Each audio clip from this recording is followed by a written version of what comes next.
আসসালামু আলাইকুম, সবাইকে আরো একটি নতুন ক্লাসে স্বাগতম। এসএসসি সেট ও ফাংশন সিলেট বোর্ড 2025। এই ভিডিওটা মূলত কাদের জন্য? এই ভিডিওটা এসএসসি 2026 পরীক্ষার্থীদের জন্য। এই ভিডিওটা ক্লাস 9-এ বর্তমানে যারা পড়ছ তাদের জন্য। এই ভিডিওটা যারা খুব ভালো স্টুডেন্ট তাদের জন্য। আবার যারা কিছুই পারি না, সেট ও ফাংশন সম্পর্কে কোনো ধারণা নাই তাদের জন্য। যাদের মনে হয় আরে এত কঠিন, আমি কি পারবো, তাদের জন্য এই ভিডিওটা। তোমরা চাইলে সকলে এই ভিডিওটা দেখতে পারো যারা সেট ও ফাংশন সম্পর্কে ধারণা নিতে চাও। চলো শুরু করি। সিলেট বোর্ড 2025 ক নাম্বার দেওয়া আছে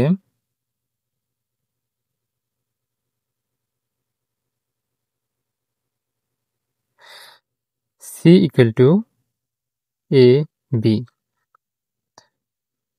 D = 1 2, এই দুইটা দেওয়া আছে। C = AB, D = 1 2, D = 1 2 দেওয়া আছে। এখন C ইন্টু D নির্ণয় করতে হবে। C ইন্টু D নির্ণয় করতে হবে। এখানে এই যে গুণটা আছে, এই গুণটা হচ্ছে কার্টেশিয়ান গুণ।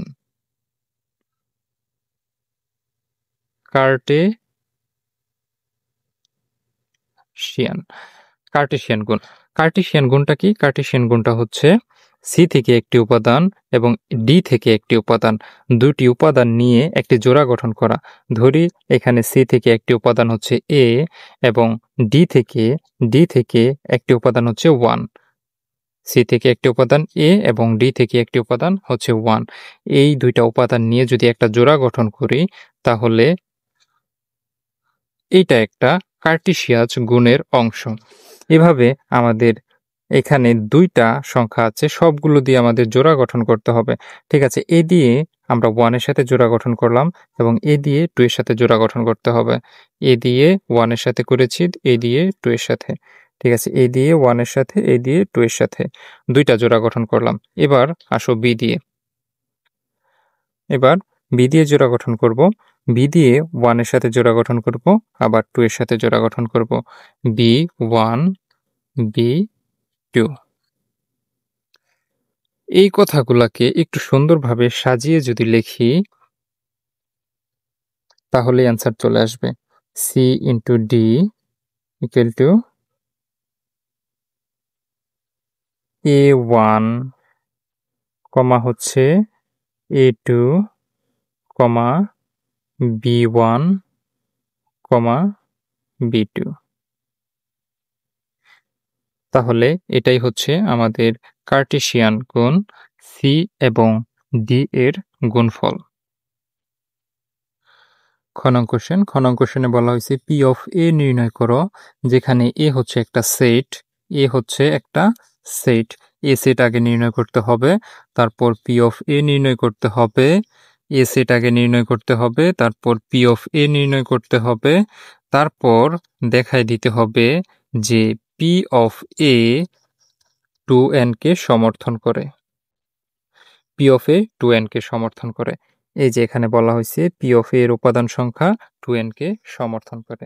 এখন A যদি হয় ক খ গ, তাহলে A যদি হয় ক খ গ, এখানে উপাদান সংখ্যা হচ্ছে 3টি। এখানে উপাদান সংখ্যা 3টি, ক খ এবং ঘ, 3টি উপাদান সংখ্যা। তাহলে 2 টু দি পাওয়ার n কত হবে? এখানে n দ্বারা বোঝাচ্ছে হচ্ছে উপাদান সংখ্যা। এখানে A এর উপাদান সংখ্যা হচ্ছে n, A সেটের উপাদান সংখ্যা হচ্ছে n। তাহলে এর উপাদান 3টি হলে n সমান সমান 3। সুতরাং লিখতে পারি যে 2 এর উপরে যদি 3 পাওয়ার দেই তাহলে হবে এর মান 8। এখানে 2 টু দি পাওয়ার n হচ্ছে 8, অর্থাৎ P অফ A এর মান যদি হয় 8 তাহলে P অফ A 2n কে সমর্থন করবে। অর্থাৎ A এর উপাদান যদি হয় 3টি, তাহলে P অফ A 8টি হবে।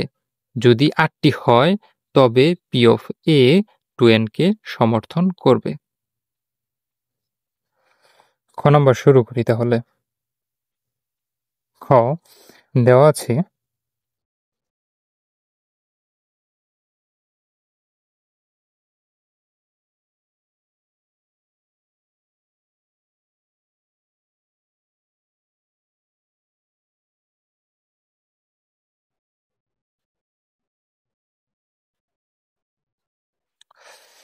এখানে এ একটা সেট, এ সেটের ভিতরে এক্স, এই সেটের ভিতরে এক্স হচ্ছে এর উপাদান, এক্স হচ্ছে এর উপাদান, এ সেটের উপাদান হচ্ছে এক্স। এখন এক্স এখানে বিলংস টু এন দিছে, এনটা কি? এনটা হচ্ছে 1 2 3 4 5 এভাবে চলতে থাকবে। এগুলো হচ্ছে এন, এন দ্বারা বোঝাচ্ছে স্বাভাবিক সংখ্যা, স্বাভাবিক সংখ্যা 1 2 3 4 5 এভাবে চলতে থাকবে। এখন এক্স হতে পারে, এটার নাম হচ্ছে belongs to x, belongs to N, x হতে পারে এন, অর্থাৎ 1 2 3 4 5। যেন এখন কিছু শর্ত দিয়ে দিছে এখানে, এক্স কি কি হতে পারে। এক্স যদি এন হয়, এন তো 1 2 3 4 সব যা আছে হতে পারে, 1 থেকে 1000 1500 1 লক্ষ পর্যন্ত আনলিমিটেড সংখ্যা হতে পারে।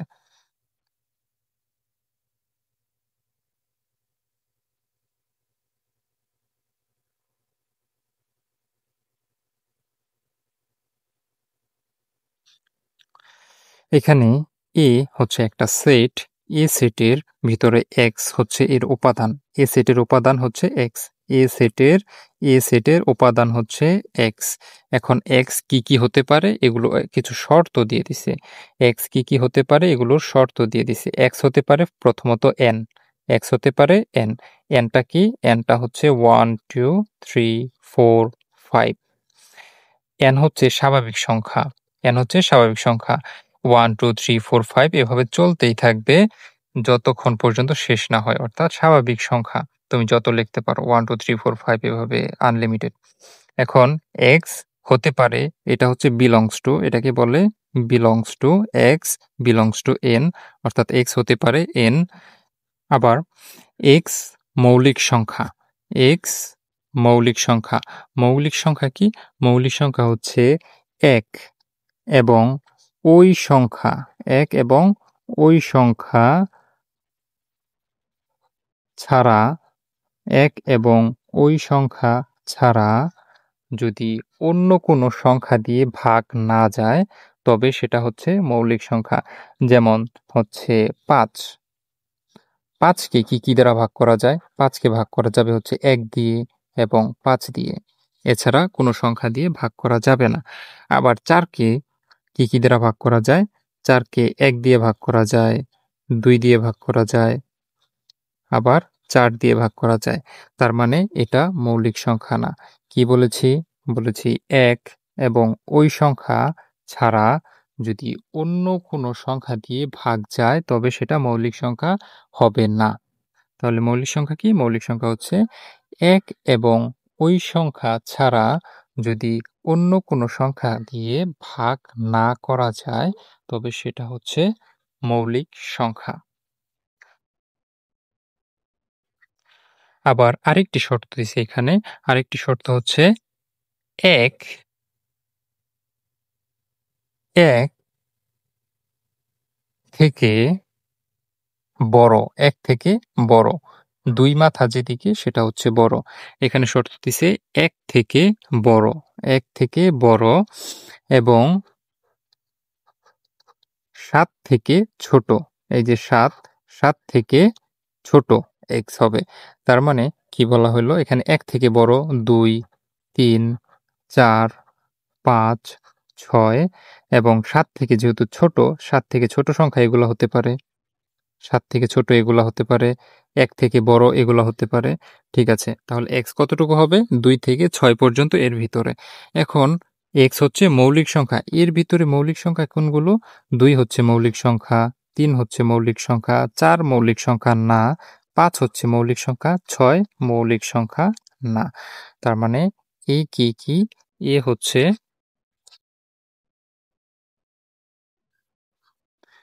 ২, ৩ এবং ৫। তারপর P of A নির্ণয় করতে হবে। পি অফ এ এর মানে হচ্ছে আলাদা আলাদা সেট গঠন করা, অর্থাৎ এই যে এখানে এর মান পাইলাম 3টা, এই 3টা দিয়ে আমরা 8টা সেট গঠন করব। কি করে গঠন করব একটু দেখি। প্রথমত 2 নিয়ে একটা সেট গঠন করি, তারপর হচ্ছে 3 নিয়ে একটা সেট গঠন করি, 5 নিয়ে একটা সেট গঠন করি। 3টা সেট গঠন হয়ে গেল। এবার 2টা করে সেট গঠন করি। 2টা করে কিভাবে? 2 এবং 3।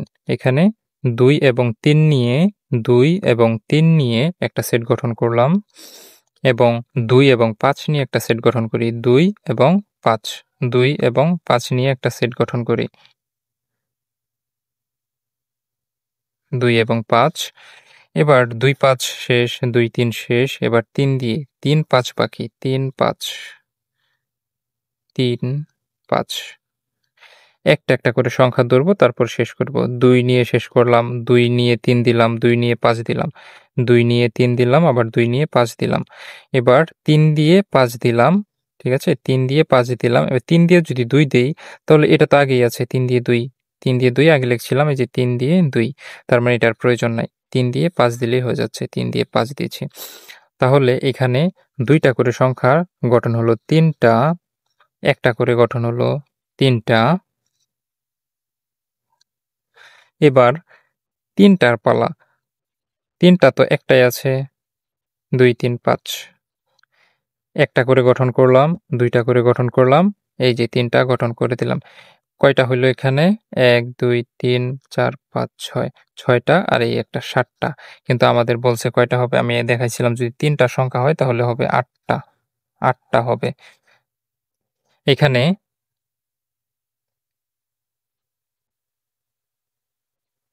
ফাঁকা সেট এবং এখানে আরেকটা সেট আছে, সেটা হচ্ছে ফাঁকা সেট। এটাকে বলা হচ্ছে ফাঁকা সেট। এই সবগুলোকে এখন ব্র্যাকেট দিয়ে আটকিয়ে যদি দেই তাহলেই হয়ে যাবে।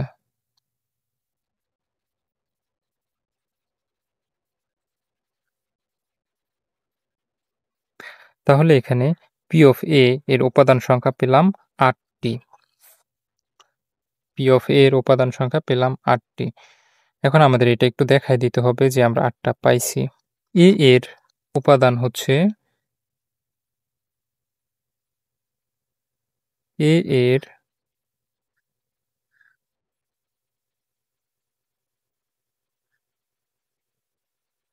উপাদান n সমান সমান 3। সুতরাং 2n ইকুয়াল টু 2 এর উপরে 3 পাওয়ার ইকুয়াল টু 8।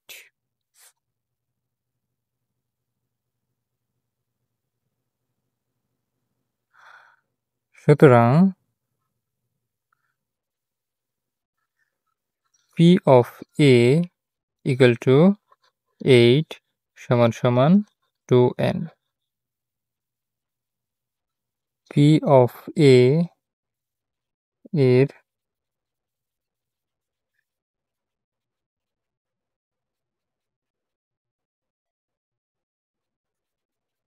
উপাদান সংখ্যা 2n কে